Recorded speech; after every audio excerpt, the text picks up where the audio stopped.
and welcome to another episode of Power On Podcast. I am one of your hosts, Taylor, and with me, as always, is the lovable, huggable Sushi B. How you doing, Sushi?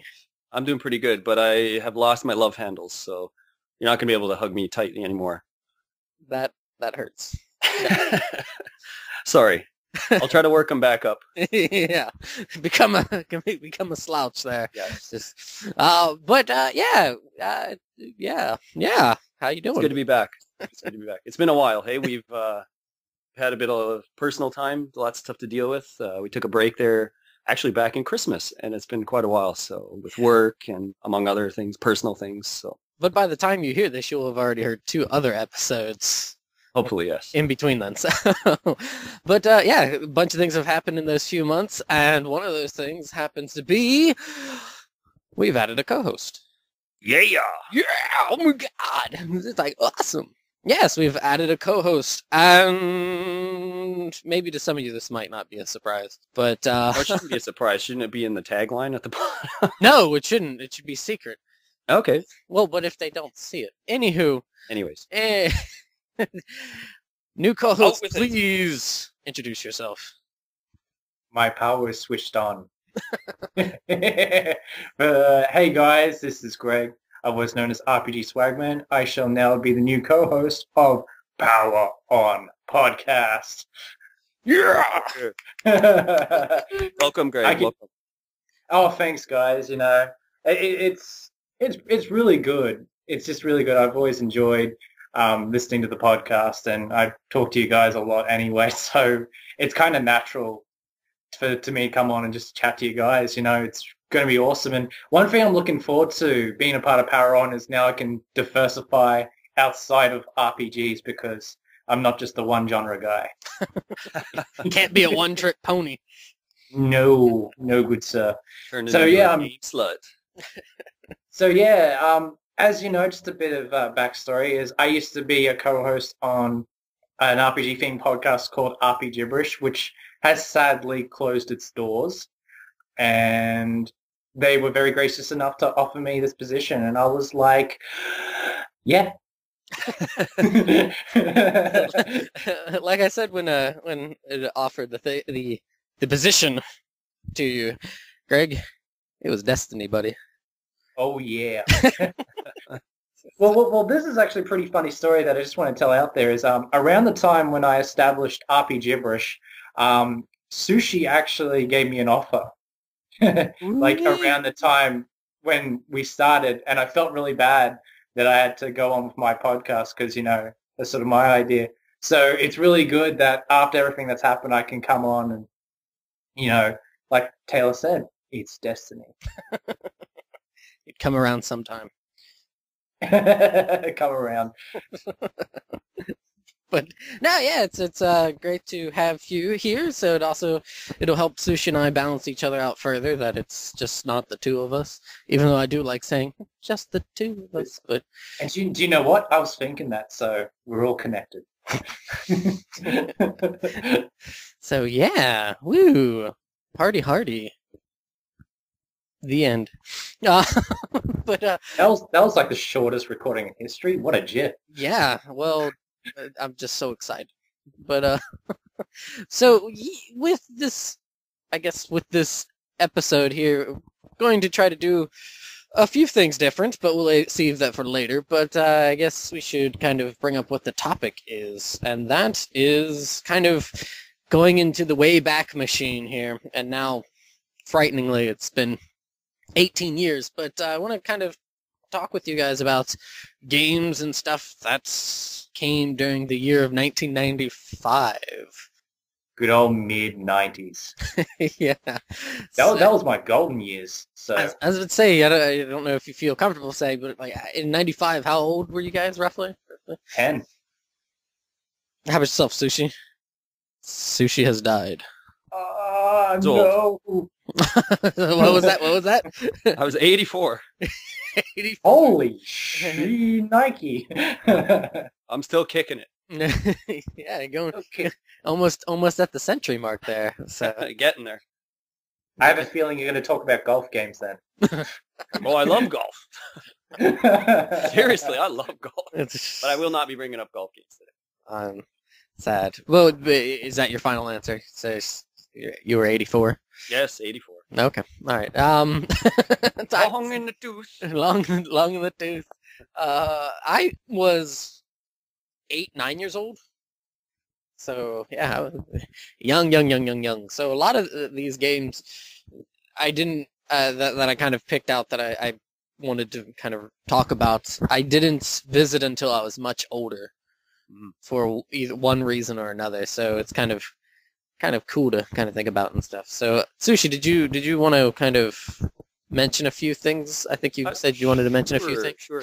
I'm kind of in the same boat as you, Taylor. I actually didn't have a lot of money to afford these things, so I had to experience them, 5, 10 years after the fact of 1995. But 95 was a big year. Like, just looking at some of the events, like, I didn't even remember things like the Saturn and the PlayStation came out that year in North America. So, I mean, that was a pretty big deal. I mean, it was just like that start of the 3D era too. So 95 is a pretty big turning point in a lot of ways. Yeah, absolutely. And I was there. It's funny hearing both you guys talk about how you played most of these games after they came out. I played every game I'm going to talk about when it was released. Some of us are better off Spoiled than brat. Actually, well, no, because that was back in the glorious days when you rented games mostly. Oh, it's true. or hired. Is that the word you use? Hired? Yeah, hired. In Australia, we hired out stuff. And I wasn't one of those kids that went out and played sports and was a nice little sociable lad. Nope.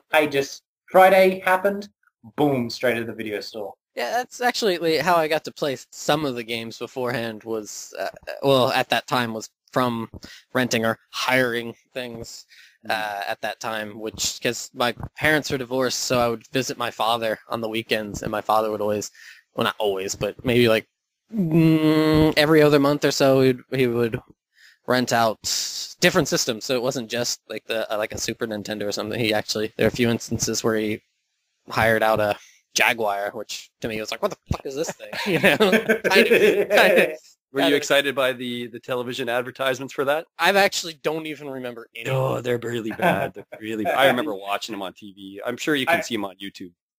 Oh, you can. I've seen it on YouTube. I was like, oh. Are they really that? Are they like? They're really over the top. They're just they're ridiculous. Well, that was the era where the marketing campaign was over the top. You can't say Sega, sure, Sega and Sony, they were all like that. But Jaguar was just absolutely garbage. Like, when it came to that, it was just whatever. Okay, this is the parameter for it. Zelda rap, is it better than this, or is it like is it even worse than that? Well, you're talking about advertising in the sense that, I don't know, it was very trying to be in the MTV sort of vein. Yeah. Right. So it was just really just cheesy, right? But using these big terms and everything's so amazing and awesome and really tubular. Yeah, and look at how fast. I mean, the Jaguar obviously bombed for a lot of reasons, and the marketing just makes it that much funnier in a sense, right? I mean, there's been like people to this day that still talk about how the Jaguar is the most powerful system ever created. It's more powerful than a PlayStation 3. You're like, I'm serious. There are people to this day still argue that it's the greatest system that's ever been made because it's more powerful than the Xbox and all this stuff. And it's misunderstood. Yeah, I guess I'm totally misunderstanding their point, but it's a really interesting system. But anyways, enough about the Jaguar. To get back on, we did have the Sega Saturn and the the PlayStation. There was the fallout between Nintendo and Sony ended up bringing out the PlayStation by themselves and became a huge hit. And the Saturn just basically bombed and fizzled out, which is kind of unfortunate, but it's the way it goes. I mean, we also had E3 started in 1995. Jesus. Yeah, it started in 1995. 95 is just a very interesting turning point in a lot of ways for video games. It's funny because Sony's been releasing these PlayStation Evolution videos lately, and the first one was about the PlayStation. And I loved when I watched that video that they basically never drew attention to the whole Nintendo thing. Yeah, I'm sure. Yeah. Well, I think that's a smart kind of thing to do. You don't want to bring up, hey, look at this thing where we had a fallout with this company, because we're like total dicks too. Hey. No, it's really nice. It's going to be a series of videos leading up to this supposed announcement of the PS4. But Yeah, we'll see. I mean, there's also rumblings that might be some more Vita news about maybe a new Vita coming up or something. So yeah, a second model. That's the joke I've been saying to everyone. Nonsense. It'll be the whole PlayStation Plus. plus. PlayStation No, Plus it'll plus be squared. PlayStation minus to make it into a plus. No. The only symbol they can have after that is a dollar sign. PlayStation, give us your monies. A big yen sign. Yeah, I mean, I don't know. Who knows? But how about we fire into 1995 here? Let's go back into the time capsule. I guess when we kind of start off there then. Go for it. Okay. I guess when I think of that time period, for me, is one game that really, really tugs on the heartstrings there is Super Mario World 2 Yoshi's Island. Mm. Yeah, like this is definitely one of my favorites Mario games. I don't know about you guys, what you think. It's unique. It didn't come out, I don't think, until around 96, 90. I can't remember when it exactly came out, but I remember I was very late to the party with the Super Nintendo, and I think we got ours like dirt cheap around 96. Like we didn't go into the 3D era. We hired out Saturns and PlayStations, but yeah, we hired out a lot of Super Nintendo games around 96, 97 era, and that was one of them. Sadly, I have not finished it, but I did. I think I got to World 4. Monster. Did Did not save baby Luigi. Well, thanks for spoiling for me, asshole. What are you? That's the beginning of the plot point there, asshole. Pay attention to the opening scenes with the stork flying. He could have been saved at the end of the game for all I know. Oh, boy. Luigi dies tragically. Nice. So he comes back as a ghost. yes, in that's Luigi's what makes Mansion? that's what makes Luigi's Mansion so mortifying, is that he's actually just capturing his ghost brethren. So it's kind of like a Sixth Sense thing going on. Yeah, sort of. Yeah, Sushi, how about yourself? What did your thought? No, I was extremely late to the Super NES party. I didn't have my first one until 2001, so I actually don't really have much experience with that game. I've played maybe 5 minutes of it or something. It's just one of those ones I haven't really been able to come by to buy myself. And then I know it's on the WiiWare and all that stuff, or the Wii Virtual Console, but I don't know. It's not one that really gets on my brain. I've bought the DS game, which I know is not the same game, but I wasn't super keen on it, so that's a bit of the reason why I haven't bothered. I didn't like the DS version as well. But yeah, the Super NES version, Super Nintendo, whatever. I really liked it. I love the graphical style of it. I like that kind of cartoony color pastel. Yeah, well, it's certainly pretty. Very pretty. Oh, The music's great. I love the music for it. Like the final, like Bowser's castle, is pretty awesome especially when you fight him in his kind of the final form. It's pretty awesome song. And I remember as a kid just being like, "Oh, this is so awesome!" Really exciting. And a lot of people kind of knock on the whole Baby Mario thing. I personally didn't find it that annoying. I just found it annoying in the sense of, Christ, I need to get Baby Mario, and he's flown like in his little bubble in a spot that I cannot reach because of jerk monsters and Shy Guys. But I like the bosses. I really like how you in each stage you could you had to have 30 of the stars or 30 seconds to keep the Baby Mario from floating away. Mm-hmm. And then finding all the red coins, which are kind of disguised as normal coins, as well as the sunflower points, or collecting things. I don't know. I like that kind of aspect of it. It's just fun all around, and it also has probably the greatest stage ever, Touch Fuzzy, Get Dizzy, where you eat fuzzies and fart, and then he becomes intoxicated. World 1-7, baby! Yeah! So, yeah, that was that's when thinking of games from 95, that game first kind of came up for me there. So, how about you guys? Eeny, meeny, miny, mo, Sushi.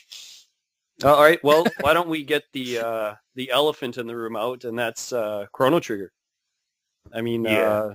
that's a pretty gosh darn big game. I mean, that's when I was able to play a little bit earlier. I remember borrowing an SNES from a friend, probably in, oh, I don't know, maybe the summer of '97 or something, or '6 maybe, somewhere in there.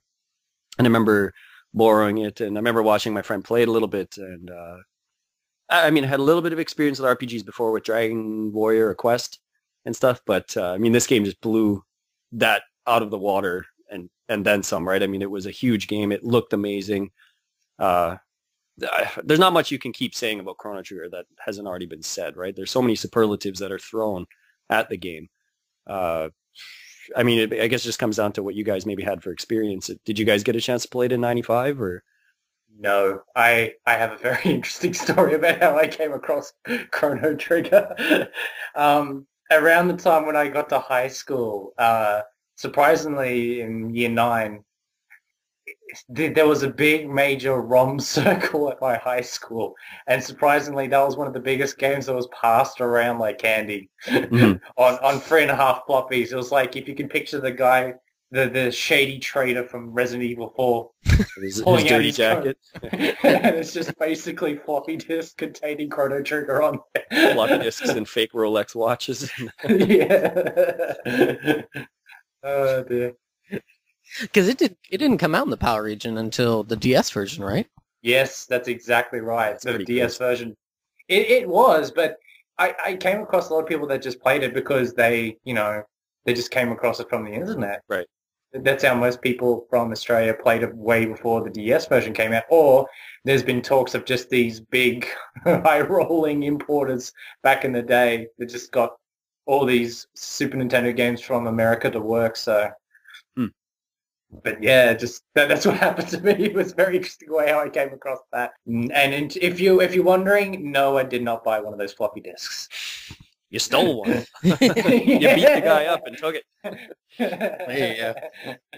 I think I did not play it when it first came out. I think the first time I actually tried playing the game was the PlayStation version, and yeah, PlayStation version is not very friendly. It's not. But I played it for a little bit, and I was like, this is all right. But then I eventually played the Super Nintendo version of it, and definitely enjoy that version a lot more than PlayStation 1. I've never actually played the DS version, so I don't know how that kind of compares to the original. So That's pretty close. I mean, it's all right. It's a little tough playing on the bit smaller screen and stuff, and the added stuff is okay. It's really just slapped on. yeah, I heard they fine. added something Fine. to connect it to Chrono Yeah. Cross. Oh, what, like 10 seconds or something at the Yeah, end it of the still game or connects something, it. but yeah, well, who cares? But they actually added like an extra dungeon and stuff with a sort of extra boss, which is, I don't want to ruin it in case you want to play it, but it's just basically a boss that's been recolored. Cool. Yeah, it's really tacked on. It's really, really tacked on. But yeah, I mean, if you just want to play the actual game, of course, it's nice, right, to have it on portable. But Mhm. I was thinking they were going to put it on the GBA for a long time, actually. I was so really surprised it didn't come out on the GBA. I'm surprised Square Enix hasn't hoarded that game out more. That's true. They're already doing that with Final Fantasy 1, so... Doing it with One most of through their properties. Well, one through four. 4. Geez, 4's on a lot of stuff. Yeah. Yeah, but we don't want to go down that rabbit hole. Greg, over to you. With okay, this is a game I've talked about too much, but for the purposes of this episode, I got to bring it up. This game was originally released in Japan in '94, but the Australian copy came out in '95. This is my favorite 16-bit game of all time. Well, And I know. And I it's think a I know. swan song, and it's a swan song for the good old Sega Mega Drive, and that, of course, is Fantasy Star 4. Right. It came out in 95 in the States, too. Yeah, whenever I actually think of '95, it always comes up the memories I had playing that game because I was so happy when I played that game because the years prior I've played 1 to 3. Mhm. Not so much happy memories of 3, but lots of great memories of 2, even though most of them were out of frustration. But no, coming to play 5 and just seeing the tender loving care that they put into the game, all the references they made to the previous games, just awarding players who've been with the series since the first game it's just remarkable. It's just how they made that game. They made it more lighthearted than the second game, but there was also a lot of drama. You can feel every emotion playing that game. You can be happy, you can be sad, you can be angry. It's just one of the best RPGs ever made, and the graphics was just amazing for a Mega Drive game. Sadly, though, and some part of me wishes that the original version they were actually going to make a Phantasy Star 4 was for the Sega CD, but because of how well it didn't do, they cancelled it. And I actually got to see some minor screens of the Sega CD version, and the dungeons harken back to the old school dungeons of Phantasy Star 1. But that was it.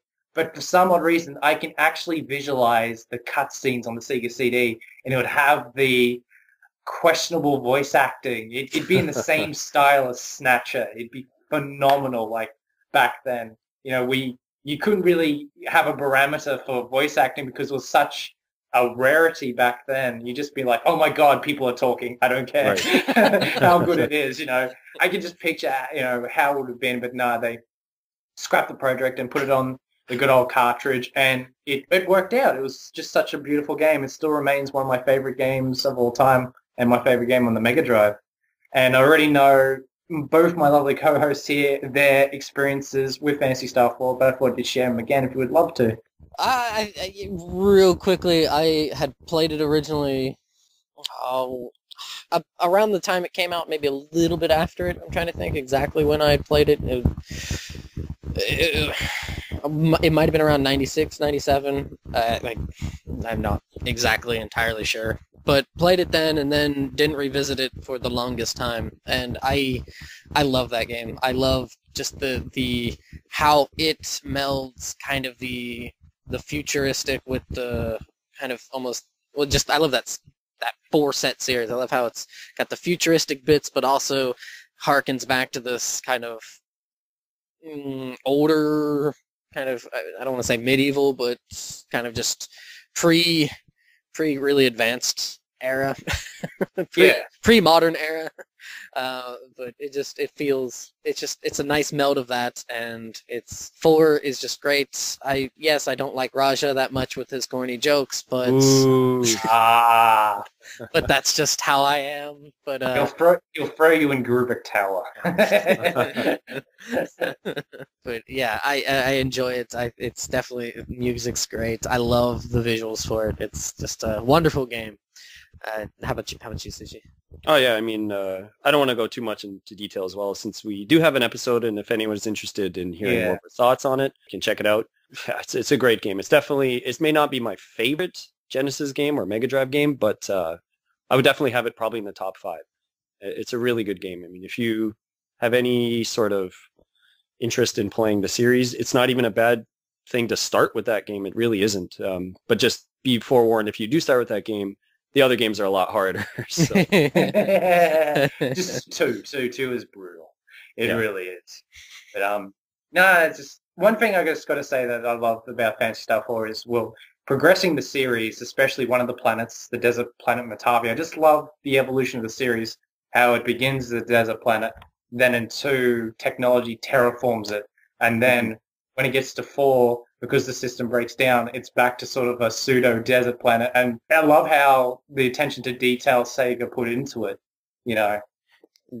So good, so good. It is. It really is.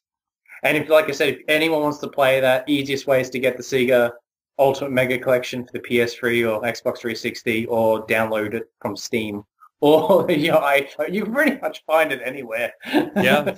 You can get it on the PSP Genesis Collection as well, even. Nice. Yeah. The PS2 Genesis Collection, I wouldn't recommend because there is some sound issues with that game. Okay. But they fixed it for the PS3 and the PSP, so. Cool. Well, I think I'll continue the trend of RPGs here. And I'll go with one. I want to say one, but I don't want to. I think Greg might have it as well. At least I hope he has it. So I'll save that one. But one that I wanted to mention is Seiken Densetsu 3. And you are correct. Well, no, there's a different one. There's another one that I wanted to mention, but I don't know if it actually came out in '95 in your area. But No, but Seiken Densetsu 3 is the sequel to Secret of Mana, which is actually Seiken Densetsu 2 in Japanese. And unfortunately, this game did not make it outside of Japan, unless you get a kind of a translated ROM of the game and stuff. And it is a lot of fun.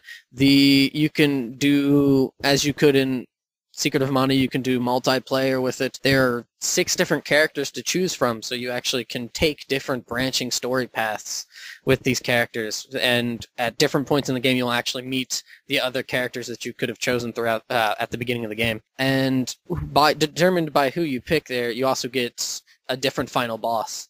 It's just, god damn it, the game is so much fun, and there's so much replayability with it. It took what was awesome about the Secret of Mana and made it better, because Secret of Mana was a great game. It was an enjoyable, lovely game, beautiful game, but there are parts in that game that just irk the out of people, and it gets to a point where it's like, ah. But Seiken Densetsu 3 or Secret of Mana 2, it's just there. It's not like frustrating, but it's nice, a nice challenge to it. I know, Greg, you've played it a bit, right? You said you played it. yeah, it was actually my second choice for when I was rolling up the list, and I played it, I think, within a year of the being fully translated. Mhm. Like the first year I got my computer, and I remember that's the first time that I played it, but I actually remember getting a magazine from my news agency, and I opened it up, and I found out that there was a sequel to Secret of Mana. I was like, holy crap, because Secret of Mana still remains one of my favorite Super Nintendo games of all time. I was really excited, but it just drift away, and it wasn't until I got my computer and found out the realm of translations that someone did it, and I was like, oh my god, we've got to play this, and my brother and I, we just played that solid. Actually, what ended up happening was my brother chose a different set of characters to what I did, so that we could check out the different story branches and everything. It's really ahead of its time in terms of, telling the story from many different perspectives. Most definitely, most definitely. So yeah, one gripe I will say I have of it, and it's not really a gripe, that I love the magic system in Seiken Densetsu 3, but I loved it a little bit more in the original game, because I was one of those guys that got addicted to leveling up magic in Secret of Mana, which was a timely prospect, but for some odd reason I was just like, I just want to keep getting it up, getting up, and when you got up to max level, it's just a great feeling. Made the game dirt easy though, but Yeah. but yeah, but with Seiken Densetsu 3, the magic's more to the point, it's there. You can't go nuts with it, but Right, it's still yeah, good. it's still really good. Sushi, did you ever play it at all, or? No, I have not actually ever played Okay. this. Well, that's okay. Well, I guess then over to you. All right, I'm going to break the RPG trend, and I'm going to give up a arcade game here that I don't know if you guys are even aware of, but it's called Area 51, which was Oh, wow.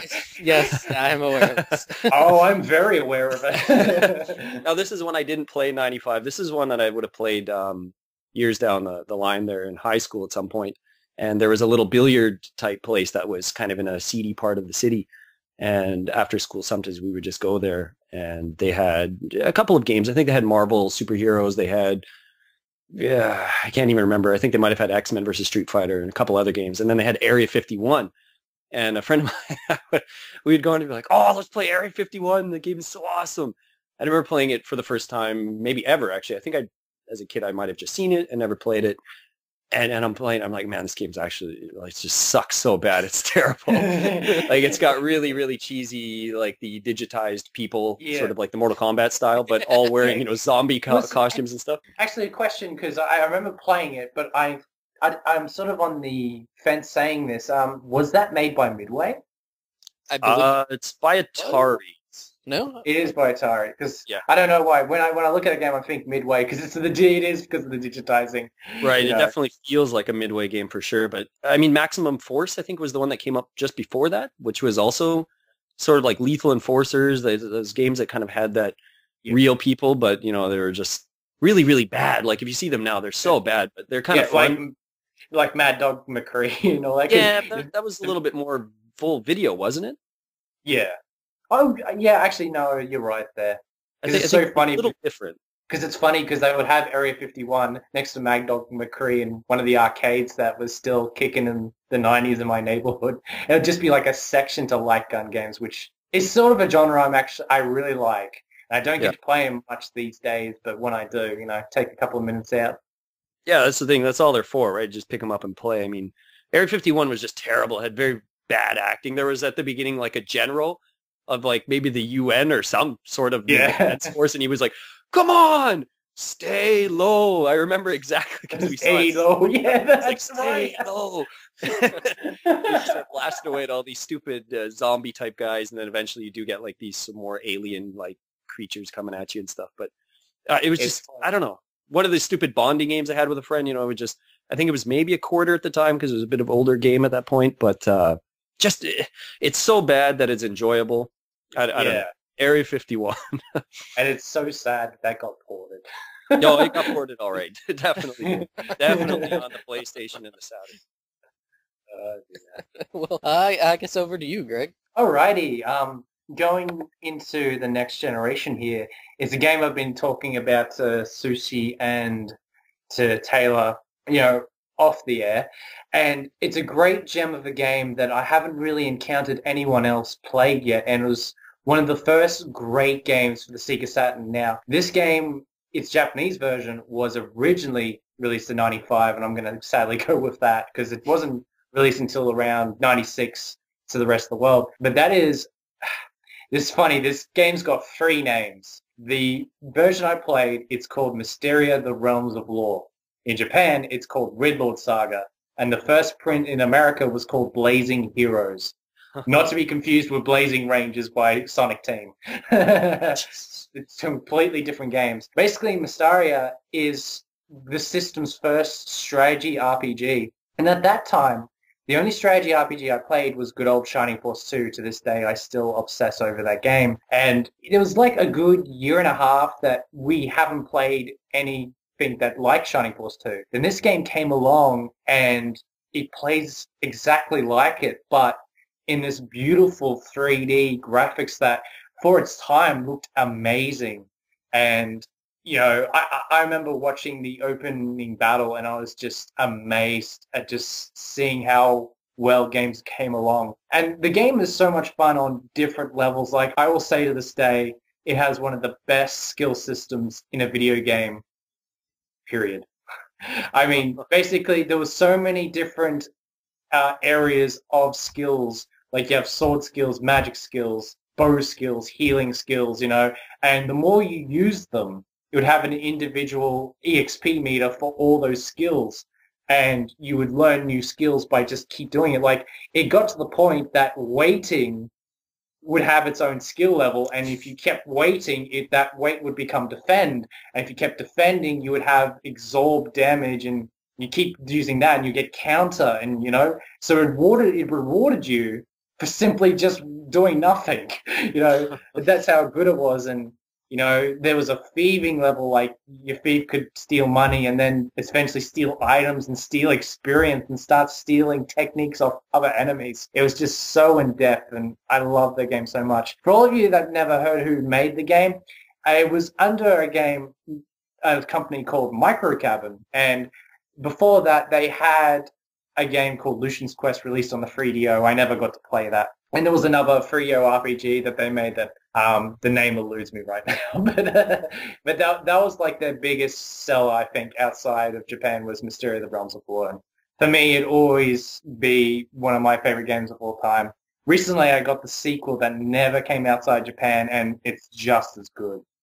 One thing I'll just add before we give it over is one thing I really like about the game is there's a good section of the game that you can tackle any battle at your own leisure, and there's 4 main enemy generals, and you can fight them in any order you want, and the game will auto-adjust the levels. And I thought that was pretty groundbreaking for its time. It was really awesome.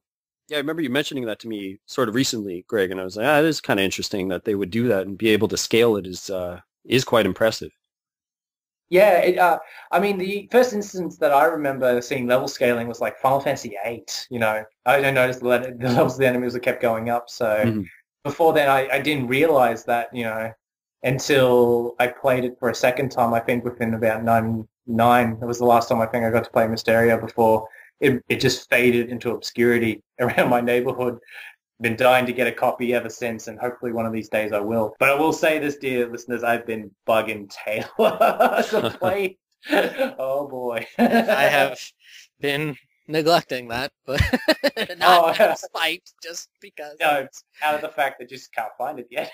Well, no, I've not. Yeah, it's A, that, and B, just not the time for it. Well, I can find it, Taylor. Every time I go to the electronics market, they've got them in the $1 box. So if you want me to get you one. It's just the time. It's more of a time thing. I just don't really have the time. So it's so funny though. The reason why I don't usually sort of beg Taylor to play games or anything, I let him do his own thing, but he and I are big fans of strat RPGs, and I just wanted him to play a really good strat RPG. Made back in the 90s. It's just one of the best. Yeah, I'll get around to it sometime. I swear. I promise. And I'll promise I'll get around to beating Stace in their K3. Exactly. Yeah, how about that? But, yeah, anywho, I'm going to derail the RPG train for this game that I thought of, and that was for the PS1, Twisted Metal. Yeah, that came out in 95. But, yeah, I did not own a PlayStation 1. However, I had a friend who did, and I remember I would go to his house after school, which was kind of lengthy because I would walk there, and it took a while to walk over there. But I'd walk over to his house, and we would play Twisted Metal on those, maybe I don't know if you guys ever had any of these, the kitchen TVs that were the 4x4-inch mini ones? Yeah. Someone had one at one point. The black and white ones? Yeah, somebody had one. I don't know who, but and we played Twisted Metal on one of these really, really tiny things.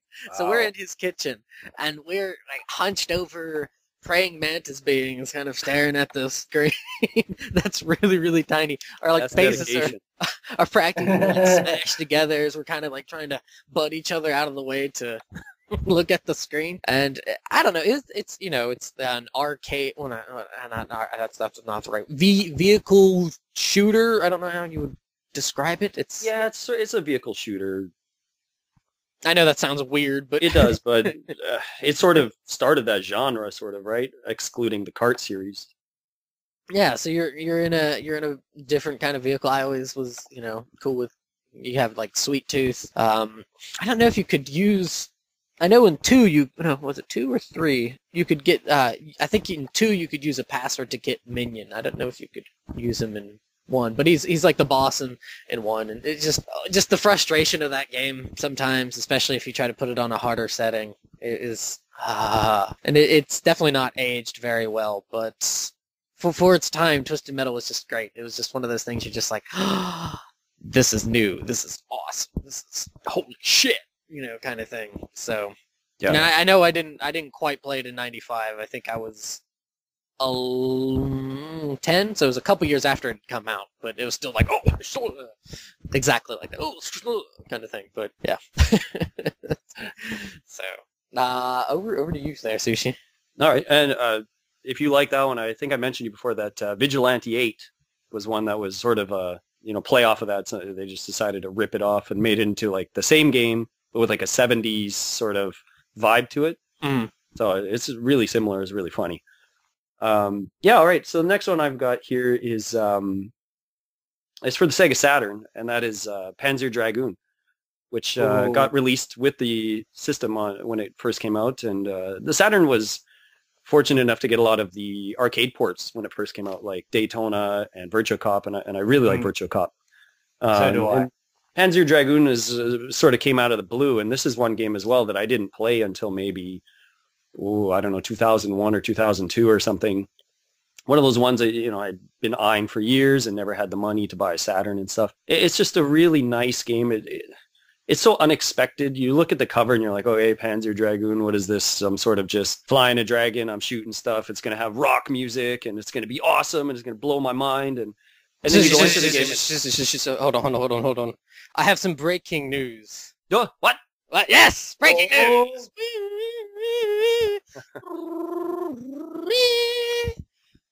And I am one of your anchors here.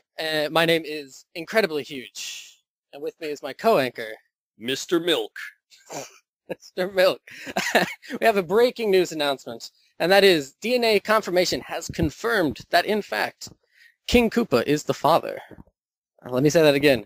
King Koopa has been determined through DNA testing to actually be the father. Well, yes, this is some incredibly profound news. We were not expecting this to happen during this regular scheduled program, and we would like to take it out to our field reporter, aka field agent, better known as the Grizzled Librarian.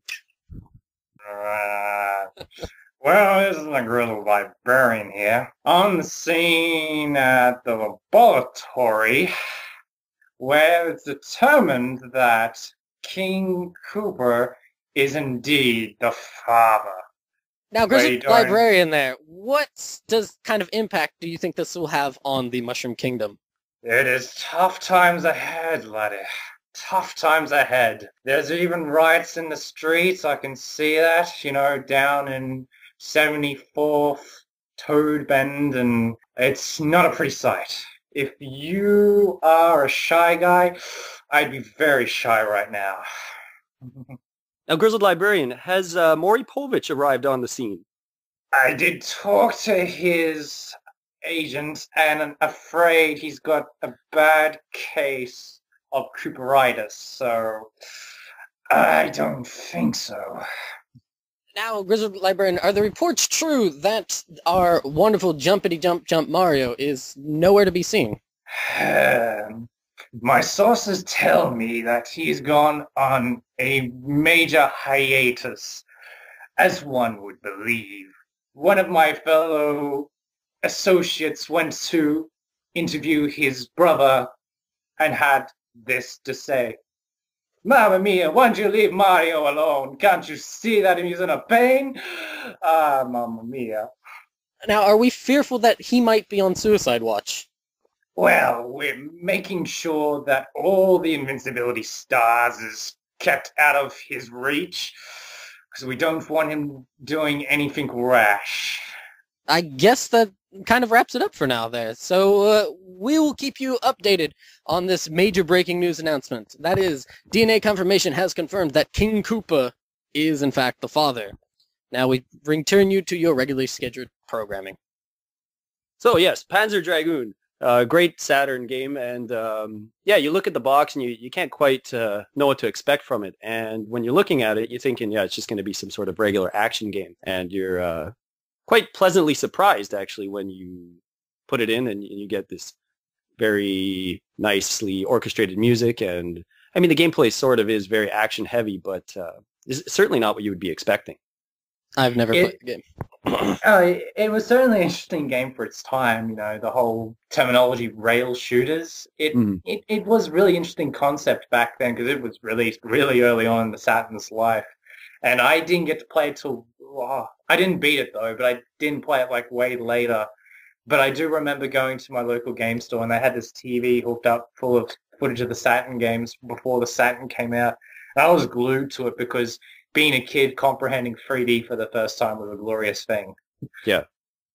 Yeah, for sure. I mean, I actually just played it a little bit today, and in a lot of ways, the graphics are horrible, right? A lot of the early 3D games just look like crap, but at the same time, I was very impressed by certain things, such as they were able to...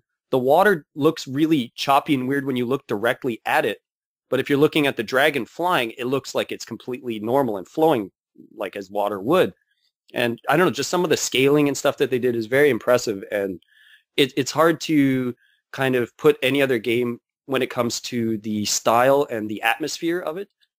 They went to really great lengths to have these different modeled creatures, the buildings, everything is so set in this universe, and nothing else looks like it at all. Yeah, absolutely. I think you can say by today's standards, most Saturn games, it look like a blocky mess. But back then, you just be like, oh my god. But that's the same thing with other games, because you remember, the PS2 era. I remember saying, oh, nothing will top this, and the PS3 came. I'm just like, it's also good to acknowledge that as you go through the generations. But I have a soft spot for the Sega Saturn, so. Yeah, I mean, I do too, but unfortunately, a lot of the games have aged extremely poorly. That's really not where Saturn's strength lies in a lot of ways. No, that's the thing is its strength was mainly 2D, Yeah, a lot of people, because, it was such a buzz that people had to jump on 3D because it was the new big thing. But right. people that don't care about visuals, they could enjoy the lush 2D games that was available for the Saturn. Right, and then I mean, when you look at them today, right, they have upheld way better than pretty much every 3D game from that era, PlayStation or even the N64, right? A lot of those games look really, really bad. I mean, they just do. But Shining Force, Shining the Holy Ark was just amazing. No, Yeah, that Shining still Force holds up pretty choppy, man. Shining Force 3? Shining. Well, no, I'll definitely agree with you that Camelot did put a lot of production into the cutscenes, and that's where you probably see the most of the choppy Saturn graphics. But in terms of choppy Saturn graphics, is probably still the best. That's I mean, that's saying a lot. It is, but I mean, It's like being the tastiest bite out of a shit sandwich. That yeah, kind of. I mean, when you get in a battle mode though, like when you look at the characters, they're just like, okay, and there's his hair. It's like a cube shape, and then it's like here's a leg, and it's like the thigh is a long rectangle shape, and it was really, really. It's pretty legit. Polygon, like it's really, really polygon, and it's not bad. It really isn't, but it really makes me feel sad when you look at the evolution of, Shining Force to Shining Force 2, and then it's like, bleh, here's Shining Force 3. But what's funny? As I went through the scenarios, I noticed there was more detailing to the polygons, and most people don't see. It's funny because, like, go play 1 and then go play scenario 3. You'll actually see there's a major difference. Yeah, I would presume so, because, I mean, they did get released, over the span of almost 2 years? Is that about right? Yeah. And close to about 18 months would be the better figure. Mm-hmm. I mean, even a lot of the late Saturn games still look terrible. Even like Panzer Dragoon Saga, one of the last games, it's got everything going for it, except that the graphics have not upheld at all. But anyways, let's move on from the Saturn there. Let's throw it back to you there, Greg. Okay, I finally, for a very long time, get to break the RPG mold with a nice little game that I just remembered came out in 95. It is also one of the most difficult games I ever had. I don't know if I should say pleasure or displeasure. But for all of you know, there's a little delightful company called Treasure that makes these wonderful hardcore run and gun games. And there was a game called Alien Soldier. Yeah. And I came across this was around the time of 95, my local video store held gaming competitions, and being one of the biggest gamers in my township, of course, I had to prove my mettle. And before then, I played games like Sonic and Knuckles and Boogerman and other platforming games. Boogerman!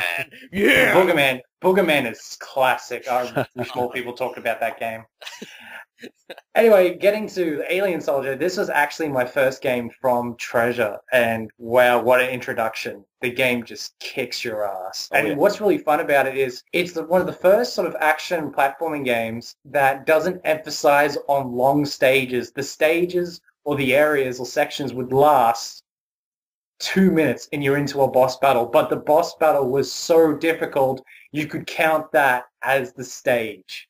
It's just like, and when I say hard, really difficult, like control breaking difficult, you'd have to be agile. And of course, there was some strategy involved with every time you went to an area, you had to choose your bullet type, your bullets and lasers. So you had the strategy element where you had to go into choosing the right one to deal with the boss. And it's a really fun game. It's a frustrating game, but it's a really fun game. I just want to know, have any of you guys played it? I bought it. I'm sorry. I have not.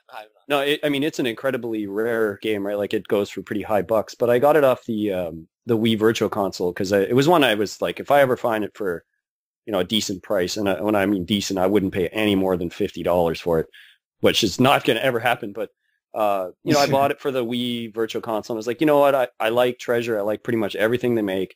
I'm probably going to love this game. I started playing it. I'm like, I hate this game.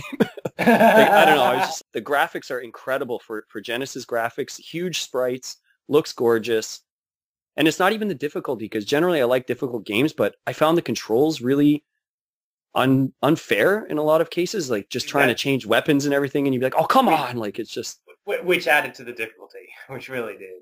Yeah, which I really found very difficult to deal with because Treasure generally was very top-notch when it came to having quick responses for players to be able to get through their games, right? That's generally one of the things they've always put together well.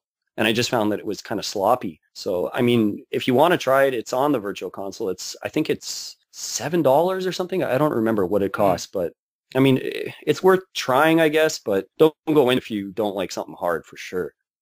One thing I just got to say that when I looked at the game for the first time, I thought the main character looks awesome. And the only way I can describe it to viewers is if you took a Phoenix and put him in a battle suit like Samus's battle suit, very close to how it came out. Yeah, he looks a lot like Falco from Star Fox, just with a different coat of paint on him. Yeah, that'd probably be the best description. Yeah, if you had to describe it, I guess, yeah. But, I mean, gorgeous game. Gorgeous game. Yeah, absolutely. Okay, so back to me then? Sure. Yes. Okie dokie. The one game that I was thinking of, I did not play this until at least, it had to have been at least over a decade after it came out, because it never came out in the US, nor did it come out in Australia. It did eventually come out in the US, but not the original version, and that is Tales of Fantasia. And came out in 1995 in Japan, and this game I love this game. It's probably my favorite Tales game, and while it's a little rough around the edges, it's got a really kind of cool story. Well, I don't know how cool you would say it is, but the programmer, Gotanda, lead programmer, he's working on this game with, and him and he actually came up with the story and stuff, and he's really young. He first started working with Namco Bandai when he was like 17 or so, and he's making Tales of Fantasia. Eventually they get into this quarrel about names in the game and stuff, and he's eventually like, you know what, screw this. Me and two of my brosifs are going to go and make Tri-Ace and then make Star Ocean. Right. And so basically you have this really awesome game that has great music, wonderful. It has this really cool kind of quote at the beginning of the game. If there is evil in this world, it lurks in the hearts of man. And it's just like this, ooh, shit's gonna go down. And it's just if a game like that, if somebody plays it and knew the backstory of it, I think it might help for anybody who's inspired to want to be a kind of like a game programmer or kind of do their own kind of thing like that. Just to see somebody kind of step up and be like, okay, whatever, this giant company is just gonna be dicks like this, I'll just make my own company. Right. So I love the game. It kind of got me a little bit more open to kind of the, not just turn-based or strat, but also into kind of the actual moving around, hack, stab, even if it is on a 2D plane. The music's great. Motoi Sakuraba does a wonderful job with the music. I know Greg hates it, and Sushi doesn't like the GBA port. Well, I've only played a GBA port, but I basically played the same game because I played Star Ocean. So. not quite. Not quite, but basically. They are different. They are different. There are differences, but I mean, it's come on, different. you can't deny that they're very, very They're similar. Very similar, but they are. But yeah, so Tales of Fantasia. If you can, there is a translated ROM of it lurking somewhere on the interwebs, and the PS1 version, which I've been hounded to play. Yeah. Apparently, it's the best version. That, or you could say like the PSP one. Or the PSP one was good too. Yeah, which I don't know if it's going to be translated anytime soon. But it's going to be a long time before I try to play Tales of Fantasia. I just don't like it. I really don't. Before I Greg, kidding aside, but yeah, Sushi. All right, I don't have too many left here. There's obviously tons more games. I just wrote down a bunch here that we could go over, but one that I just wanted to bring up really quick that I don't know if either of you have even seen or played was there was a WWF game called WWF WrestleMania, the arcade game, which was this really weird, it was supposed to be like a fighting game. And basically it was the wrestlers were in the game and they had all these special moves. And when they did their special moves, they had like something funny would happen. So there was a guy named Doink the Clown. And like if he wanted to do a move, he could do like this joy buzzer thing where this giant hand, like his hand would turn giant and they would shock the other character and they would flash, like blink flashing that they were Shocked, and then there was like the Undertaker had like these demon soul things that he could fire at other guys, and Lex Luger had like the steel plate in his arm, so he'd get like a girder forearm shot and stuff. And it was just like this really over the top, not that great, but kind of fun, goofy arcade type game. And I actually never played it in the arcade. My friend had some sort of demo on his computer where you could only be, I think, two guys. I think it was Lex Luger and Shawn Michaels or something. And, we played it for hours, just the two guys always, and trying to beat up the computer as fast and as badly as we could. And I think eventually he did end up renting it for maybe the PlayStation or something and having a lot of fun with it. But I can't imagine going back to it today and it being really fun. I'm sure it's okay. But are you guys even aware of this game or? No. No, it's not real special. So it's just like, yeah, at that time, like the arcades they were searching for anything that could kind of mimic what NBA Jam could do. Where it was like, okay, we need to just keep players playing. It was like NBA Jam, Blitz. They had that NHL. What was that NHL game? Open Ice or something. It was just like this kind of big time to have sports games in the arcade for some reason. And this was just one that got pumped out. I'm pretty sure it was Midway. I could be wrong, but yeah, it was just in that sort of era of, how much money can we keep getting from these people in the arcade? And it's an all right game. It's not the best and it's not the worst, but I just remember having more so the good times of playing it with my friend. That's about it. So yeah. Back to you there, Greg. Well then, I think I might just have one more. I'm sure there's many, but this is not really a game that I enjoyed per se, but I wouldn't say that I hated it, but it wasn't what I was expected. And it's another treasure game for the Mega Drive. And this was for their attempt at an action RPG, and it's called Light Crusader. Yeah, Light Crusader. I went into it thinking this is going to be like Landstalker. It wasn't. No, it was an interesting game, but it just lacked a lot, and it's really short. Greg, didn't the sorry to cut you up, but didn't like the box art give you enough of an impression to be like, this is not Landstalker?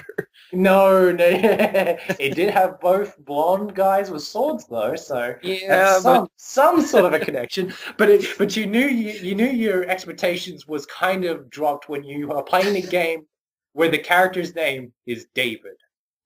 And I'm like, what about like game like characters like Nigel and Adol and all these obscure all these obscure names, and there's a guy named David. And he will come to the world to enlighten us. His name shall be David. David. Sounds like your neighbor or something. The milkman. David the milkman. It's just there was a lot of things that when you play the game, you presume there'd be some development that kind of never happens because it's not so much a spoiler, but you come into this town, you go into the castle, and you think, oh, I'll come back here. You never really do. Ever. You see that once, and it's gone. The game keeps propelling you. And to get into the dungeon, I tell you this now, I heard some horror stories of people just giving up at the start of the game because they couldn't figure out the entrance to the dungeon, hidden in the graveyard. And I was just like, you know what, I understand. It was pretty obscure back then. And like I said, it was more kind of a little bit more I wouldn't say more challenging than Landstalker, challenging in a different way, but it didn't have that same spark. It was weird. It was an interesting choice for Treasure to do, but their next game would be way, way more awesome. That would be Guardian Heroes.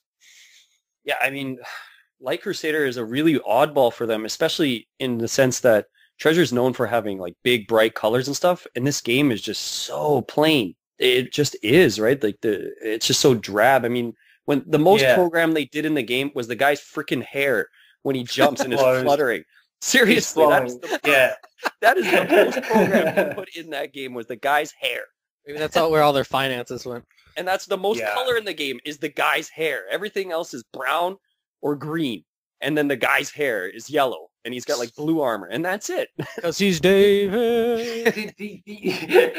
I would say this now. I think they were going for a certain mode. See, the thing is with Japan, with their RPGs, they've got their lovely anime, lovely drawn characters, and anything westernized would be like an odd flavor to them. So I think that was sort of in the minds of Treasure. That's given like a Western sort of motif because there's not really so many Western type games made in Japan. So I guess that was something that they try to attract gamers there with. So Yeah, I've but heard... Sorry, go ahead. I was just saying, but over here you see that all the time. Another one of these games. It's really too bad. I mean, they could have probably made some more out of that franchise, but the first step is just it just wasn't critical enough to be worthy of continuing, right? It's really unfortunate because Treasure really has some great ideas, and it's such a weird misstep for them. It is. It really is. And it's not like saying this is the worst game ever made. It's just, not one of the better Mega Drive games, but I'm still glad that I got to experience it. It was so funny because back then, we'd look at the game and we'd just be like, oh, this is an RPG. All right, I'm getting it. Right. That was my choice for nearly everything. It's like, there's another RPG, because there was so far and few between. If one came out, my brother and I would just next, to the game store. No, I agree, Greg. I was kind of in that mode for a while too, and I was like, a Light Crusader, I'm getting that. And then, I mean, I paid like $5 for it or something, but I was just like, oh, Treasure RPG, and then look at the box. It's probably good still, and then probably and then you start playing, and you're like, it. And as you said, it's not really bad. It's just very mediocre. Yeah, very mediocre would be the best way to describe it. Alrighty, over to Taylor. Back to me, yeah. I guess maybe this game might have come out in 96 in the PAL region. However, it never came out in America or North America, and it made me very, very, very, very, very, very, very angry. However, it did come out in 1995 in Japan, which was what I was referencing to earlier, and that is Terranigma. Oh, the holy grail of the Super Nintendo. Grail, yes. Probably the best of the Quintet's kind of creation trilogy, if you want to kind of put it in that kind of group. Gaia trilogy, yeah. Yeah, and you had Soul Blazer or Soul Blader, and then the Illusion of Gaia. Illusion of Time.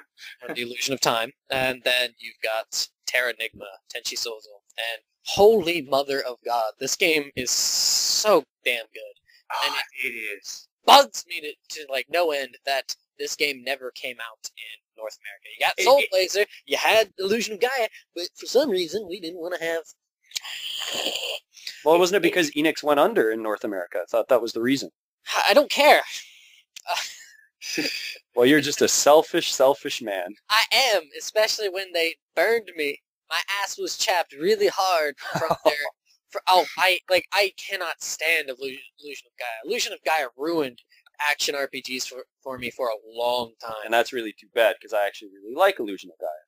Well, yeah, I don't know. For whatever reason, it irked the living hell out of me. I know who it was. It was that stupid waterfall puzzle. Well, the Aztec one with the statues, that one. Oh, okay, the waterfalls after that. Yeah, at Angkor Wat. Oh, yeah. Yeah. That, oh yeah. What? Anywho, Terranigma. Terranigma is the third game of that trilogy, and even though they're not, as you'd say, kind of linked together, it tells the creation story of, I guess you'd say Earth's resurrection. Yeah. And I've heard rumors, I don't know if it's true or not. I think the director, Miyazaki Tomoyoshi, I think his name is.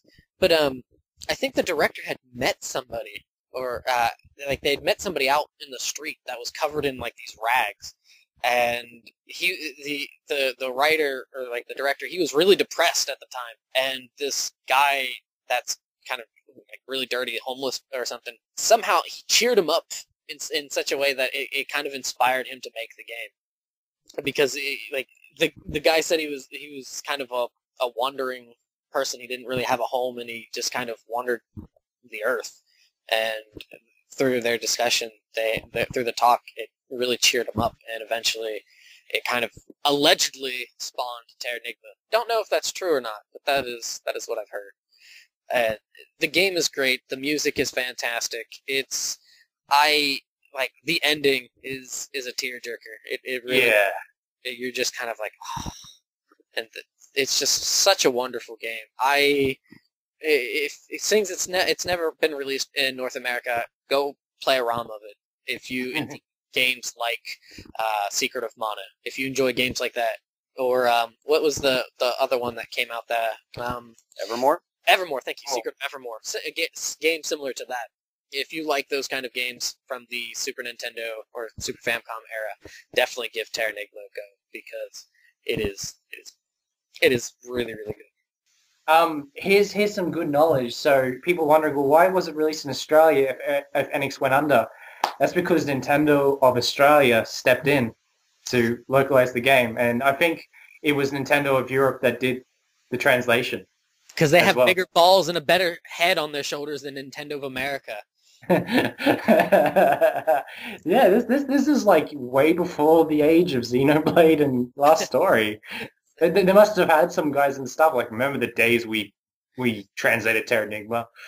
Yeah, that was awesome. Definitely, if you have not played it, give it a go. Because I have a funny story. I have to get it out there, and I want people to have this in their minds if they ever play Terranigma. Because the game takes place in the world, in our world, Australia's there. And this is the first time my brother and I are playing a game. It's like, holy shit, Australia's in a video game. This is awesome.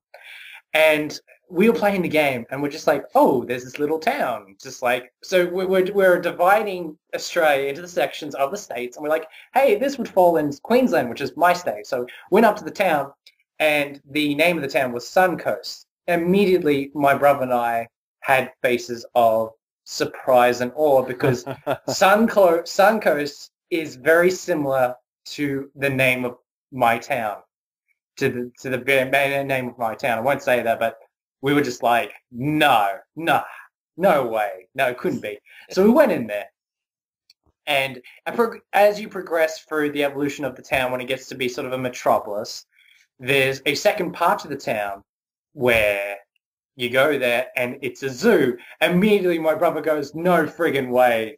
Because the thing is where I live is famous for Australia Zoo, where the Steve Irwin and the Irwin family live. You know, rest in peace, Steve Irwin, the crocodile hunter.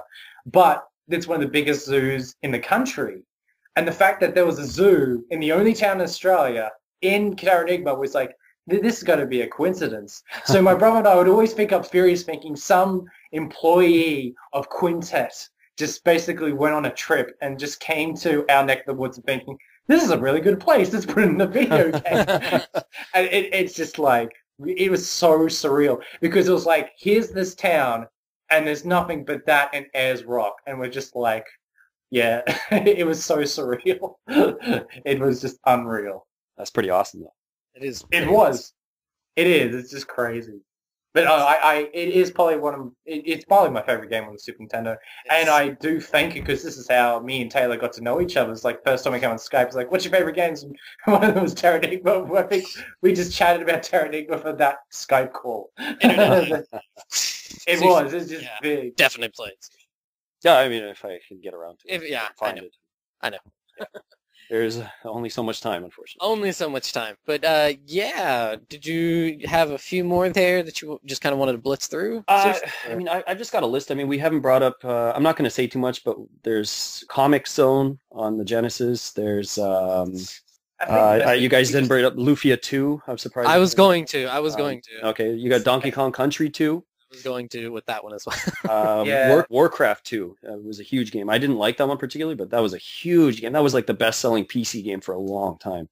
Yeah, it was. X-Men 2 Clone Wars, which was one of the weirdest Genesis games, how as soon as you started the game, it didn't go to the Sega screen. It went directly into the game. I don't know if you guys have played that game at all, but I remember renting it, and I was like, what the hell? I thought the game was broken. Because you put it in, and as soon as you push power, it just starts. The game starts right away, and you're like, "What the hell?" You're just controlling one of the X-Men at the start, and get ready to get roared. And then you get through the stage, and then it's like Sega, and what the hell? That's interesting. That's kind of cool. It is really cool. It's very surprising at first. So you're just shocked. Jet. You think it's broken. Vector Man. One I really liked was Kirby's Avalanche, which is just like Puyo Puyo. Okay.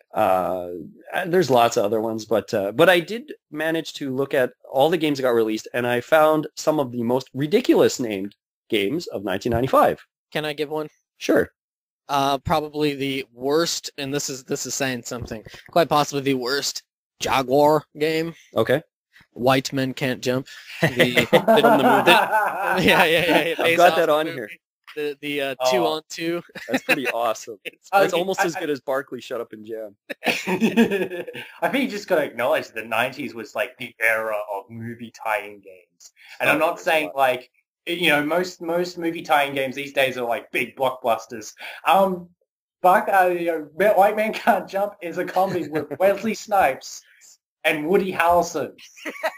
That should give you a barometer that mostly any movie could have had a game tie-in back in the 90s. That should have been enough incentive to buy the game if you had a Jaguar. Seriously. If I'd known that game came out, I probably would have bought the Jaguar. Thoroughly saddened after that. But do continue with your... There's a couple. There's another Jaguar one is Attack of the Mutant Penguins. I don't know which consoles a lot of these are on, but Steel Panthers. I just thought it was ridiculous. Sounds like a porno, totally. Steel Panthers. This one's for you, Taylor. Do you remember Sterling Sharp? Yes. Football player. There was a game, Sterling Sharp End to End, which just sounds terrible. Quarterback Attack with Mike Ditka, which I think was that stupid one from the quarterback's view, right? I think it was. It looked terrible. It was so bad. Here's one, Old Time Baseball. Ooh. This one just sounds dirty. Super Skid Marks. Play that without the system there. Yeah. I see that every day with the kindergarten kids. That's not true. Slam City with Scottie Pippen. Yeah! Space Squash. Space Squash. Now this one, the title isn't bad, but I remember seeing this box, and I probably saw it 10,000 times at the video store. Street Hockey 95. You have to see the cover of this box. It is ridiculous. And I think we even rented it once. Street Hockey 95. The last one I found, and I can't believe this is a title for a game, I have no mouth and I must scream. Yeah, I've read up. A long time ago, I read about that. Sounds like a PC game. I believe it is. I remember reading that title, going, "What the fuck is this about?" Oh, I forgot. Touche: The Adventures of the Fifth Musketeer. There's some really bad ones. Time out. Fifth Musketeer. That's Touche: The Adventures of the Fifth Musketeer. Tough Man Contest, which I know we rented because it had Butterbean on the cover. We're like, Butterbean! Oh god, that's the super heavy game. Oh, it was a really bad game too. It was just kind of a rip-off of another Genesis boxing game, which was Evander Holyfield, Real Deal Boxing. This is before or after the year incident? Oh, that was way before. That was like early Genesis days that game came out. Oh, okay. There's a lot of bad titles though. Just we don't get too many. We still do get the odd bad titled game, but most of those are tie-ins now, like Dora the Explorer looking for blah blah blah. Like just stupid names, right? Not intense titles anymore. Like, you know. I totally filled in that blah blah blah with smack. So brings a whole new dimension to the Dora Explorer. Sensible Train Spotting. Like, where do you get that title? Sensible Train Spotting. Maybe Super that's like Foul Egg. Okay. I don't know. There's just a lot of bad titles. That everyone would forgive because it's a video game. They expect it. I mean, you even had William Shatner's Tech War. That's saying something. Good old Will Shat. Yeah. Good old Tech War. Yeah, that sounds legit. I will say this now. I came across, I'd say, one more game that I think, defined the year 1995, and love it or hate it, you've probably definitely played it, Myst. I have not. I have not played it either, actually. In your face, Greg. In my face. No, double shot. I actually do remember the buzz around the game was massive back in 95, 96, and everyone was playing it. I wouldn't say the point-and-click adventure genre was, cult in Australia, but it wasn't common. It was uncommon. And most of the point-and-click adventure games would be those ones you play at school. And I didn't really get a chance to play any like Monkey Island and any game like that. But the only version of Myst I played was on the Sega Saturn. And for its time, the graphics was just amazing. I was like, holy crap, this is awesome. But it was one of the first games where, didn't have the best replayability at all. it was the first game to hit that in my face, saying you figured out the mystery, you know the combinations to all the puzzles, you work them out, you're done. And, that concept didn't really hit home with me. So it's just like, wow, I have to acknowledge that I enjoy playing the game once, but playing it a second time, it's just not there. But for its time, it was an amazing looking game that just pushed the boundaries of visuals. It's just fantastic. And it inspired a knockoff called Piss with John Goodman as the king of Piss. Basically, the Island of Mist is just trashed. Okay. And there's no mystery. You just see one funky patch to the next funky patch and just gets to see some weird acting from John Goodman. Huh. Well, do you have any other to the list there that you want to add there, Greg? Or no, I'm fresh out. Okay. Well, I guess I'll just wrap up what few I have here. Sure. Sushi, you did mention Donkey Kong Country 2, Diddy's Conquest, which is a really really great game. Difficult. It's a little difficult. Bramble stages. but I liked it. Not my favorite, but I enjoyed it. That's actually my favorite. I like it more than the first. Well, mine's the third. Yeah, I haven't played nobody's favorite. Nobody likes the third. I remember playing the second a lot, but then I remember dying a lot too. So I think that's the consequence of playing that game a lot. But then you had also mentioned Lufia 2, Rise of the Sinistrals, and holy crap, that game! You play it, and it's for the most part it is very standard with kind of what's going on in the game. It's turn-based and stuff, and it's got a couple nice little ideas with like skills and stuff. However, the ending for that game is quite possibly my favorite ending in a video game. Yeah. Holy shit. It's so good. It's so good. Sad. It's so sad. It's just so awesome. It is awesome. It's awesome, but don't say it's sad. It is, but it's so just and then you can go back and actually play the first one. Even though it's a bit harder, but it helps because 2 takes place like 100 years before the first one. So I will say this about Luffy 2. It has some of the most memorable villains in a video game. The system where you've got like the 4 generals and everything. You're just like, you'll forget one of them. Nah, I remember all of them. It's got great music for it. It's got puzzles and stuff that really kind of sets the game, even though it's standard in kind of its story and the fighting. It's got enough of a difference to it to make it unique in its own right, and it also has the ancient cave, which you could spend countless hours doing. Try 6 months.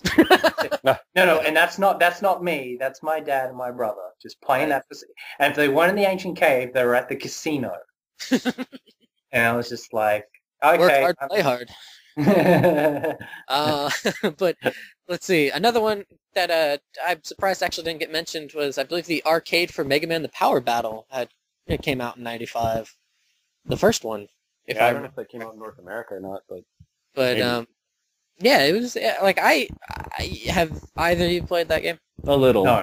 I only found out about it through Rob Man, Happy Console Gamer. That's how I came across it. It's fun. Like, I haven't played it in probably close to it's getting up there. I haven't played it in probably close to 5-6 years, but when I did play it, it was great. Just kind of put in a quarter, become I usually just pick Rockman and just blast good old bosses, and I don't know. It's just real quick, handful of battles, and then fight I don't know if you fight the Yellow Devil in the first one or the second one, but it's not too bad. It's all right. It's fun. It's quick and whatnot. See how quick you can get through the game is always nice. Try to blitz through it. Another game that did come out was on the Jaguar, and that was Rayman. Rayman came out. Yeah. And that's how I had first played it, was on the Jaguar. And it's brutally hard, but I actually beat that when I was a kid, and I don't know how. I really don't know how. It's funny because I don't have any sort of excessive knowledge of the Jaguar, except that it exists. That when you said Rayman, I don't know why Dustin Hoffman and Tom Cruise came to mind. It's like they definitely did not play that. But but no, like from what I've heard, the Jaguar version is probably the inferior to the other ports of it because I believe it came out on the PlayStation, Sega Saturn as well. I think so, yeah. And it like the Jaguar version has some differences to it. They've omitted things or they completely changed certain stages, but I really, really enjoyed it, and it was fun when I did get to play it. It was new to me, and it was like, oh man, this is really shiny kind of thing. And also, as we've said before, the Jaguar is the most powerful system ever. So.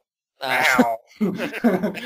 So, and then the last one that kind of is a remarkable game that have come out was East 5, Ishinowareta Sunano Miyako Kefin, the Lost City of Sand, Kefin. And that is... I'm sorry? That is the only Ys game yet to be translated professionally or fan. And it only came out, for its original release, it only came out on the Super Famicom. And then they made an expert version of it because the game's so damn easy. So it's Falcom kind of dropped the ball with that one, but yeah, it's interesting to play it because you get to slice with the stabs and have some magic. It's not the greatest game. It's quick, dirty, and quick and dirty. Quick and dirty. Quick and dirty. Taylor wouldn't have it any other way. Yeah, I finished it in 7 hours. It's a quick game. It is incredibly quick and incredibly easy. So definitely, if you don't want to challenge, except for a language barrier, give Kef a shot. So. Yeah, hopefully one day, because I'll play it once it's translated, because I want to know about that chapter of Adult Kristen. But I will say this now. There's one I will bring to the table, and I know Taylor's got mixed opinions. I have slight mixed opinions of the DS version, but one of the best-selling games on the Super Famicom, 1995, Dragon Quest VI. Oh yeah, not a fan. Yeah, it's so funny. Snore. That game has got so much controversy behind it. You know, it's one of the best-selling games, and I'm like, well, I kind of like the others. It's because 5 was so damn good, they thought it was going to be another 5, and then exactly. This is not anywhere near as good, but yeah. So, but yeah, that's it. I guess to kind of touch base with PC, I believe Sierra Online released Phantasmagoria, and that was, while it's not really the greatest game, it's pretty controversial. It had some rape scenes in it, and it's a pretty fucked up game. Huh. Yeah. So, it's we'll leave it at that. Yeah, I was dampening the mood at the end there a little bit. But, I tried. Well, yeah. So I will lighten the mood. I forgot one. Oh. And that is Virtual On. One of my favorite fighting games. Actually, is just a big mech fighter game. That was pretty awesome. Do you know that game still has eluded me till this day? I've always seen visuals, and videos, and magazine reviews, and I'm like, I wouldn't mind playing that, and just never got around to. Yeah, no, it's pretty fun. I mean, I got the chance to play it in the arcade when it was originally released, and it was cool with the two sticks and stuff. And I've actually had chances to buy the Saturn sticks as well, which is very similar to the arcade one. But I mean, it's on the Dreamcast. It shouldn't be too hard to come by. Actually, I've got some news about Virtual On. They were about to release a port to it, to I think either Xbox Live or whatever, but it's not getting released in certain countries, which has sparked some hate. I think it came out. I think you're right. I think it came out on the Xbox 360, and I thought it was region free. Oh, okay. I think it only got released in Japan, but I think it's region free. Yeah, that's what I thought. I thought it was just recent because I remember reading the review recently. So there was like a full retail release, and then I think there was also a downloadable sort of release of the original game as well at some point. I'm on it. Yeah, but I don't know if that could be only in Japan that it was downloadable. I'm not really sure, but it's just a fun game. It's fun if you can play 2 players. I mean, it's okay playing against the computer, but you find that it's incredibly cheap playing the computer too. So. Here it is, yeah. Cyber Troopers Virtual on Mars was originally in Japan and the United States for 2003. It will be re-released on... Right? Yeah, it will be re-released on PS3 in 2013. That's what I must have okay. Yeah, read. I remember Mars. Mars was like a remake of the original, if I recall. Hmm. Yeah. So if you guys definitely have some, if you listeners out there have some 1995 games we did not mention, or, you want to kind of elaborate more on what was mentioned, definitely leave us comments and tell us how horrible we are for not remembering certain games, or how awesome we are for remembering certain games. I think we covered a lot. Yeah, I hope so. For sure. But there's definitely some out there that we've, either not played or just completely missed. So please tell us how awesome Steel Panthers is. Please. And come on, RPG brethren, raise your fist for anyone that played Fantasy Star 4 or Terranigma. Exactly. Or Light Crusader. Yeah, let's just join in talking about how that game disappointed us. But yeah, so since we have it wasn't quite simply because we have a new co-host, but I keep on losing these games, so I decided to change the rules, as hosts do when they lose too often. Yes. So I've had enough for losing for now. Everyone get your violins out. Sound like two alley cats. That's fucking the point. Trash. That's the sound of you losing. Oh man, Taylor, continue. I need to find the list of close burn hospitals. Just got burned. But yeah, instead we're going to do something different. If you've been listening, you already heard something that was a little bit different. So instead, what we're going to do is I have a list of paper, kind of in my little beanie here, and they are different scenarios or scenarios. They're probably covered in dandruff, so. Yes, dandruff and grease, but ear flakes. It's not covered in ass hairs, so we'll say that. But instead, they are scenarios, and so what we're going to do is we're going to try to be funny, or horribly not funny. Maybe that's the funny thing, is that we won't be funny at all. Yeah. You'll be laughing with us or at us. Hopefully at us. So instead, what we're going to do are kind of like improv skits, I guess you would say. Improv skits that can be construed from like different gaming tropes. So just something different. Yeah, I do say I get tired of losing, but I wanted to try something different, and I like to attempt to be funny. So I hope you guys enjoy this. So yeah, I'm going to pull out here. I don't know exactly. I have no idea what's going to be what we have here. I guess if we flounder, we'll pick a different one, and then we'll go at this for a few minutes. So I hope you enjoy. So here we go. Who's the winner? So what I drew up here is worst heroes on a journey. So I guess kind of how this one will work here is we don't exactly play the whole role of it a scenario. We kind of do multiple different characters that we think would just be horrible to have on a journey. Yeah. So yeah, I guess if anyone wants to step up to the plate and kind of give example. Can I borrow some change? Got any spare gold? Hi guys. The orc has 130 HP and its strength is 37. And if it's going the other side,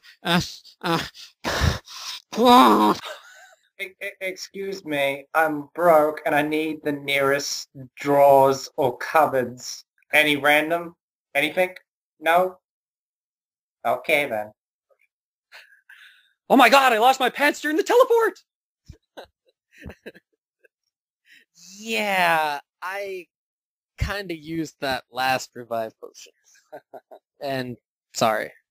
But it said it was effective against monsters, not my party members.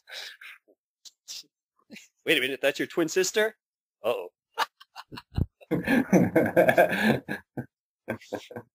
Kawaii. O noble adventure, that man you just killed was your father. His henchman was your uncle, and the other henchman was your brother. And that evil witch, well, she was your aunt twice removed. Does anyone have a spell to remove super skid marks? Will someone cast slow on my haze? Check this out. Yeah, that's in line with it. Watch this. I need a remedy. I'm poisoned, paralyzed. I'm getting... All right. Okay. So I drew another one out here, and that is worst victory phrases. Worst victory phrases. Worst victory phrases. I'm at hour 10 and we're still killing slime. Get on with it! And by the dawn of God, I shall before thee slain all of the monsters in the land. No ideas on that. I'm thinking. You guys step up. I'm thinking too. No. Why'd you level up before me? That's the way I fight it. That's the way I fight it. Goblin's dead? He, she, be head? We go to the pub for some mead. Oh yeah! I have no idea. What the fuck is it? Just go with it. That's pretty bad.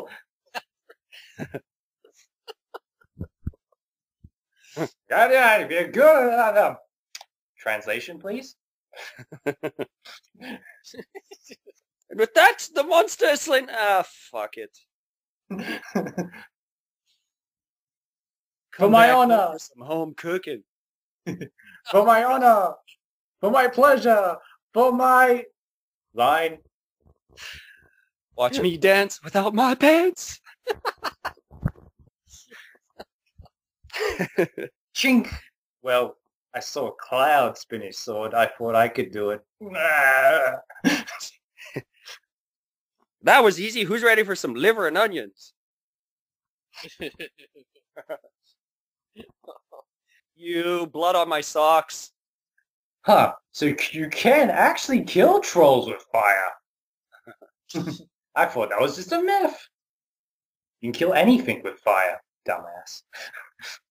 Oh, right here, and then I guess last one here. Last one we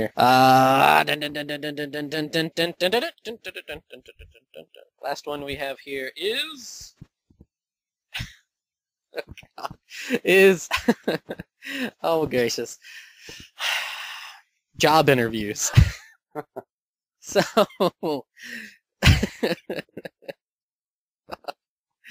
all right, I will take the job interviewee or the interviewer. So All right.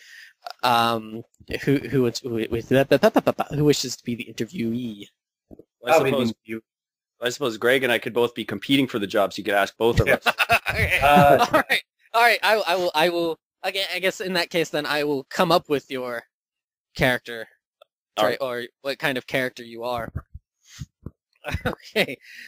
So here we are looking for a healer, and you, Sushi, you are a mage. Is that right? I'm a mage? Okay. You're a mage. Okay. And Swagman, you are, I don't know, you are a...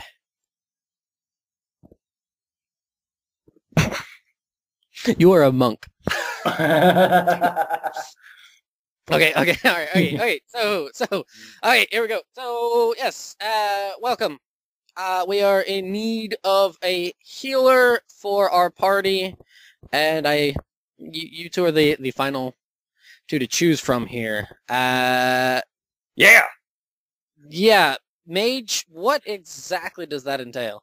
I don't heal. I kill. The end. So you're kind of the best defense is a good offense. Of course. The end. Right.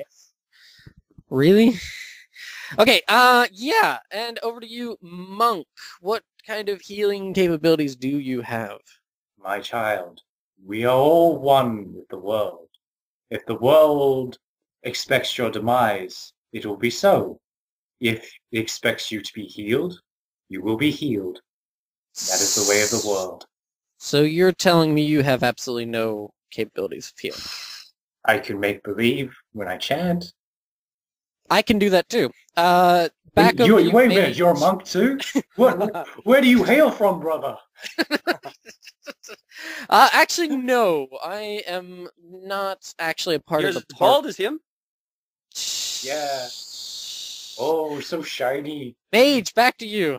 You really, you have nothing. You don't, not even, can you carry items at least? Are you All I can capable? do is shoot fireballs from my fingertips.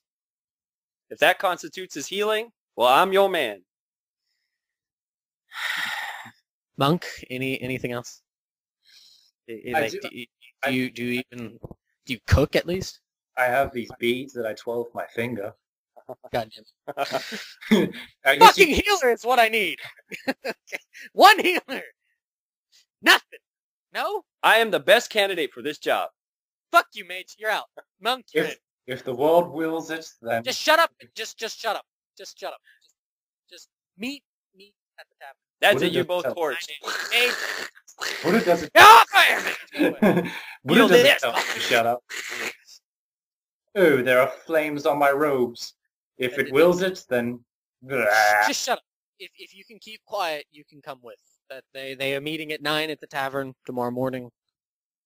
At the Be there. tavern. Mage, fuck off. Okay. All And right. the monk, of course, doesn't do anything to the flame, so he's dead. And he. Easy points to death. God. Okay. Yeah. So. Woo. Oh, now, of course, I think of a victory line of just pelvic thrust. Yeah. I was Zap Brannigan would be proud. I was going a bit blank on that one. Oh well, that was a good first effort.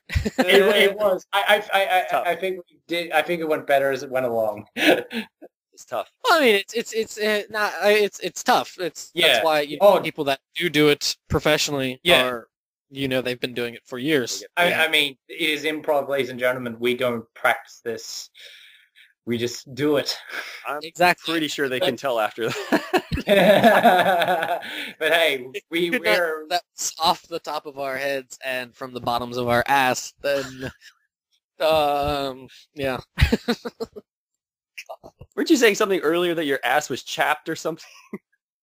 It was when I was playing Illusion of Gaia 14 years ago. Wow.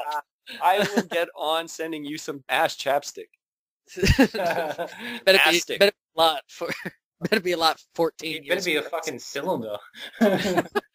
EGS, I'm not bringing any luggage. I'm bringing a big tub of Vaseline for you. Oh. And then I'm walking away slowly Oh. and getting on the next plane home. Yeah, The cosplay. Vaseline man. At customs, they ask, "What's your business in the country?" To I unchap bring a man's ass. I can just see Taylor sliding through the front doors of the convention center. Just, wah! I'd slide on my ass anywhere and everywhere and just kind of. He's sliding so awesome. fast. Jamaican bobsled team's just like, "Whoa, ride him on." I could just see you sliding right into the Konami booth, crashing into those Metal Gear Solid booth babes or whatever they were. Ah! Hot stuff coming through! And then he turns around, and what do they say? Snake! Oh shit!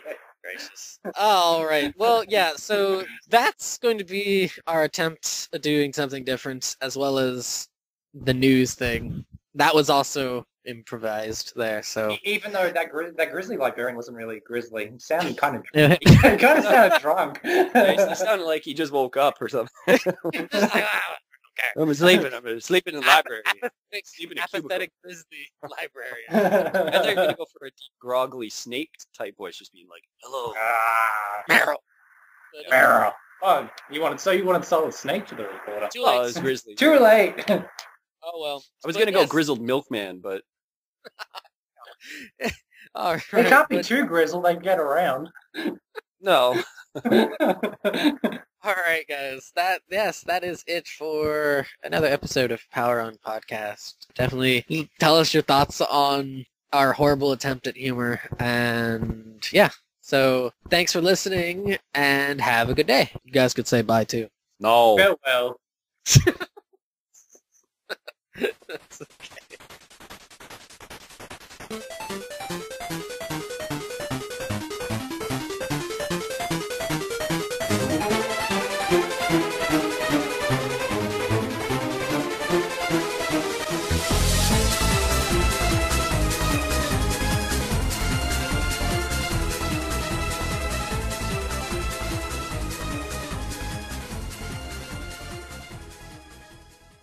I'm not hearing it now, so I don't know. Hopefully we'll catch it. Weird It's a really weird sound. aliens. Well, Obviously. who else would it be, right? It's Giorgio. Giorgio! Giorgio's on the fourth line. In my opinion, My opinion, those bumpity bump bump bump bump sounds can only be one thing. Yeah. Aliens. it's not your grandmother knocking on the door. Oh, gracious. All right. Let's do this. It's already Alright, 7 o'clock. Yeah, so- yeah. It's all right. All right. Let's roll. Okay.